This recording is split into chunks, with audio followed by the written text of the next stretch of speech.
آقا کریم علیہ صلاۃ و تسلیم ایک دن منڈی میں تشریف لے گئے۔ وہاں ایک شخص گندم بیچ رہا تھا، تو آقا کریم نے اپنا مبارک ہاتھ اس گندم کے ڈھیر کے اندر ڈالا تو اندر تری تھی،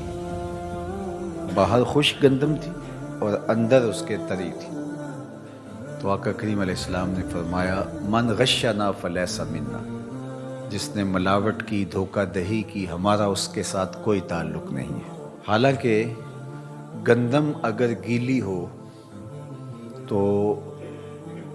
جو خریدنے والا ہے اس کو مالی نقصان ہوگا، یا اگر گندم میں جو ملا دیا گیا، اس کو پیس کر کے آٹا بیچ دیا گیا تو اس کا مالی خسارہ ہوگا، اس کا صحت کا خسارہ نہیں ہے۔ اور اگر مرچوں کے اندر اینٹیں پیس کر کے شامل کر دی گئی تو، یا دودھ کے اندر پاؤڈر شامل کر کے بچوں کی زندگی سے کھیلا گیا، یا 2 نمبر دوائیاں پیس کر کے زندگی بچانے والی دوائیوں میں بھی ملاوٹ کی گئی، تو پھر بتاؤ یہ معاملہ کتنا دردناک اور خطرناک ہے۔ ہمارا دین گندم گیلی کر کے بیچنے والے کو بھی منع کرتا ہے، اور اتنی سخت تلقین ہے، اتنی سخت تاکید ہے خالص فروخت کرنے کی اور خالص چیزیں دینے کی کہ گیلی گندم بھی گوارا نہیں، اور اگر کوئی ایسا کرتا ہے تو اتنے سخت لفظ ہیں، تنبیہ اتنی سخت ہے، من غشنا فلیس منا، اس کا ہم سے تعلق ہی کوئی نہیں، وہ ہمارا لگتا ہی کچھ نہیں ہے۔ اور جو اینٹیں پیس کر کے، جو دیگر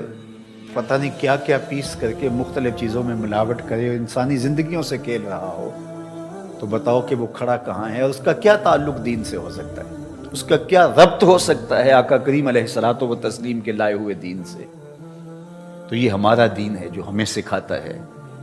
کتنا ستھرا دین ہے، کتنا پاکیزہ دین ہے، تو کس قدر تنبیہ کی گئی، اللہ معاف فرمائے۔ اور اس وقت الا ماشاء اللہ بہت سارے لوگ اس طرح کے امور میں مبتلا ہیں کہ الیاذ باللہ، یہ آج کل وہ بھینسوں کو اور گائے کو وہ جو انجیکشن لگایا جاتا ہے پوری دنیا پر بین ہے، اور یہاں اربوں خربوں کے مالک جن کے پاس پہلے ہی پیسہ اور سرمایہ سنبھالا نہیں جا رہا، وہ یہاں سمگل کر رہے ہیں، اور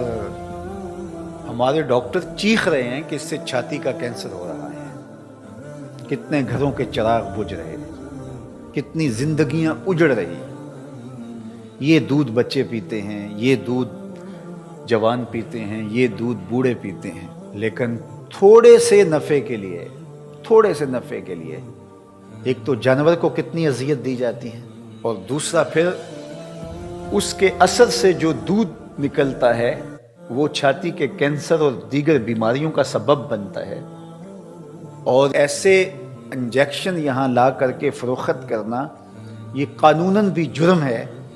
لیکن اس کے باوجود دھڑلے سے یہ کام ہو رہا ہے، لوگوں کی زندگیوں سے لوگ کھیل رہے ہیں۔ کینسر میں کسی کی ماں چلی جائے،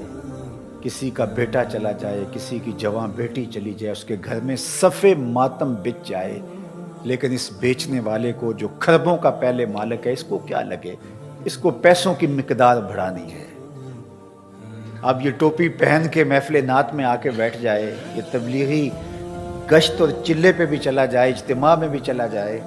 یہ بزرگوں کے پاس عرس کے اوپر بھی سٹیج کے اوپر بیٹھا ہو، تو کیا فرق پڑتا ہے اس سے؟ لوگ سمجھیں کہ یہ بڑا دیندار اور نیکوکار ہے۔ آمنہ کے لال کی آواز آ رہی ہے من غشنا فلیس منا، سن لو اس بدکار کا ہمارے ساتھ کوئی تعلق نہیں ہے،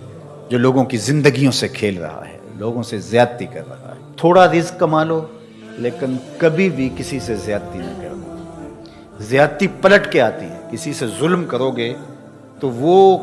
گناہ